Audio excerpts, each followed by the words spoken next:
Doctor साहेब, गेले 37 दिवस झाले दिल्लीमध्ये जंतर मंतर येथे विद्यार्थ्यांचं पेपर फुटी संदर्भात आंदोलन चालू होतं. त्या संदर्भात आपल्या सांगोल्यात हे आंदोलन झालं. त्यातला तुम्ही एक भाग आहात. तर एकंदरीत यश येत आहे. धर्मेंद्र प्रधान यांचा राजीनामा अखेर झालेला आहे. तर त्या बाबतीत तुम्हाला काय वाटतं? सर्वप्रथम सगळ्यांना नमस्कार. आत्ताच कालच आषाढी एकादशीच्या दिवशी तो राजीनामा झाला.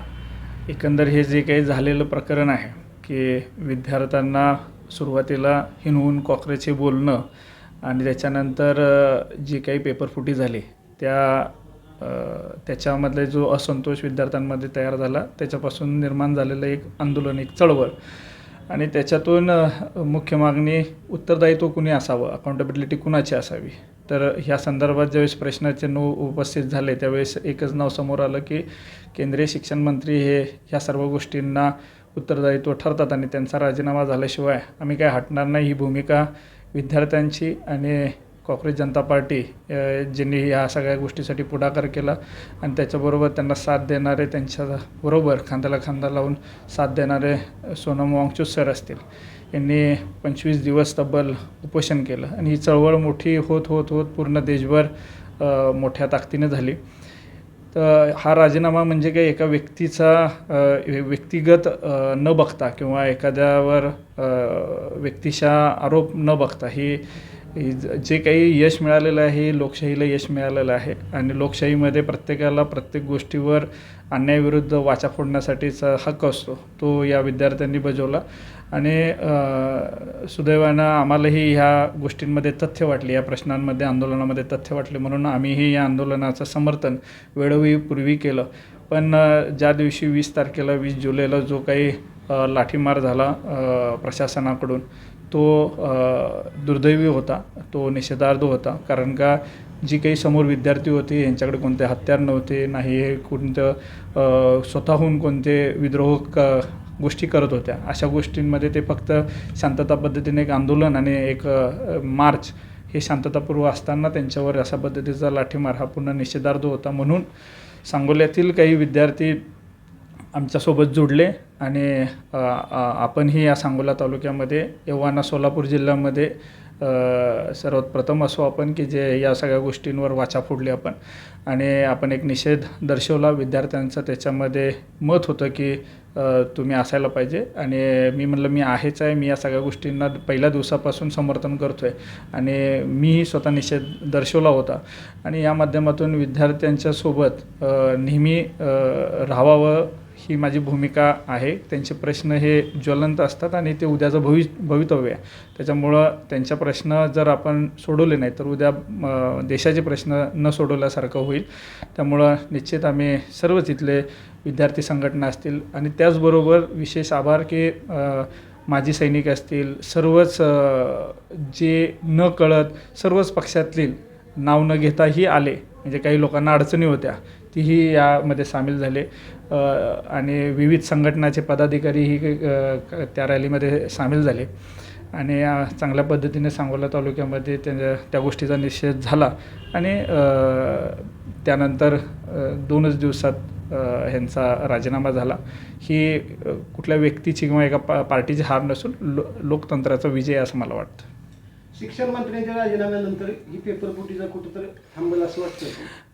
पेपर फुटीस थांबेल न थांबेल हा प्रश्न वेगळा आहे, पण त्याची अकाउंटेबिलिटी, उत्तरदायित्व कुणाचं तरी असावं आणि हे काही पहिले मंत्री नाही आहेत किंवा राज्यात अशा बऱ्याच घटना झाल्या, केंद्रात अशा घटना झाल्या, त्यावेळेस त्याची जबाबदारी घेऊन त्याची मोरल रिस्पॉन्सिबिलिटी घेऊन बऱ्याच लोकांनी काही अशा घटना झाल्या की ज्या काही इरिव्हर्सिबल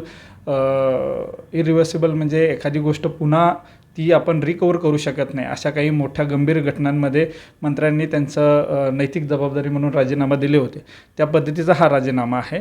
उद्या येणारा मंत्री लीक होईल का नाही माहीत नाही, पण लीक न होऊ यासाठीचा निश्चित प्रयत्न ते करतील आणि हेच एक त्या पूर्ण सिस्टीममध्ये की बाबा आपण काही चूक केली किंवा आपल्याकडून काही चूक झाली तर एकतर मोरल रिस्पॉन्सिबिलिटी म्हणून आपण राजीनामा द्यावा आणि येणाऱ्या प्रत्येकाने त्याची अकाउंटेबिलिटी भविष्यामध्ये ठेवून त्याच्यामध्ये काय काय चेंजेस करता येईल की ज्याच्याकडून पेपरफुटी होणार नाही ह्यासाठी निश्चित प्रयत्न येणाऱ्या मंत्र्यांकडून किंवा उद्याहून सत्ता बदल जरी झाला तरी त्या लोकांना त्याची ह्या सगळ्या गोष्टींचा आधार राहील की बाबा ह्या अशा गोष्टी घडू शकतात, लोक प्रश्न विचारू शकतात. जे काही मागच्या 12 वर्षामध्ये प्रश्न विचारण्याची भूमिकाच पूर्णपणे समाजाची बंद झाली होती, तिथं हे जे काही जेनझी जनरेशन आहे, जनरेशन झेड जे म्हणलं जातं, त्यांनी एक ताकदीनं ह्या आवाज उठवण्याच्या प्रक्रियेमध्ये हे केलेलं आहे. ज्यावेळेस आवाज उठवला जातो त्यावेळेस निश्चितपणे पारदर्शकता येण्यासाठी प्रयत्न केला जातो.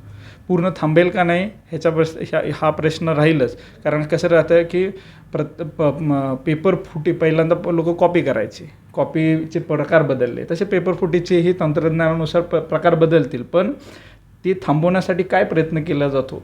निश्चित चांगल्या पद्धतीनं ह्या गोष्टीचा धडा घेऊन निश्चित सरकार पुढच्या येणाऱ्या प्रत्येक नीटचाच नाही तर इतर सर्वच पेपर फुटींमध्ये कंट्रोल करण्यासाठी सरकार प्रयत्न करेल ही अपेक्षा आहे. पेपरफुटीचे हे जे प्रकरण जे घडत आहेत त्याला कोण कोण दोषी असेल असं वाटतं तुम्हाला शिक्षण विभागामध्ये? सिस्टीम पूर्ण जबाबदार राहते. शिक्षणाचा एक कोणी हे नाही, पण जो सर्वोच्च माणूस बसलेला असतो त्यांनी त्याची नैतिक जबाबदारी घ्यायची. कारण का पालकत्व एखाद्याने स्वीकारलं असेल त्या विभागाचं तर त्याची पूर्ण जबाबदारी. आता घरामध्ये एखादी गोष्ट जरी झाली तर कारभारी त्या सगळ्या गोष्टीला जबाबदार राहत असतो. आपल्याकडे ग्रामीण भागामध्ये कारभारी हा प्रकार राहतो की सगळेजण काम करत असतात पण शेवटी पैशाचं नियोजन एकाकडे असतं आणि ज्यावेळेस घरामध्ये अडचण निर्माण होते तर त्या सगळ्या गोष्टीची जबाबदारी त्या कारभारीकडे असते.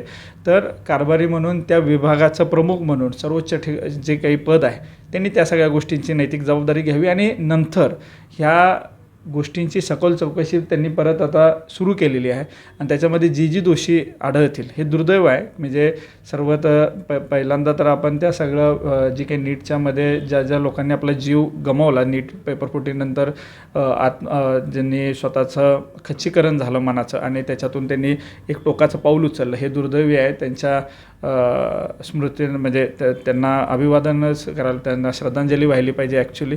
पण अशी टोकाची भूमिका कोणी न घेता आणि पूर्णपणे ट्रान्सपरन्सी राहावी आणि ह्या गोष्टीला जी जबाबदार आहे प्रशासकीयमधले असतील, ज्यांना कंत्राटी दिलेली आहेत ती कंपनी असेल किंवा मंत्रिमंडळातली बाकीचे ऑफिसमधले काही जबाबदार असतील, सगळे जी काही सिस्टीममध्ये जी जबाबदारी आहे त्या सगळ्यांची सखोल चौकशी होऊन त्यांना कठोरात कठोर कारवाई व्हावी हीच अपेक्षा.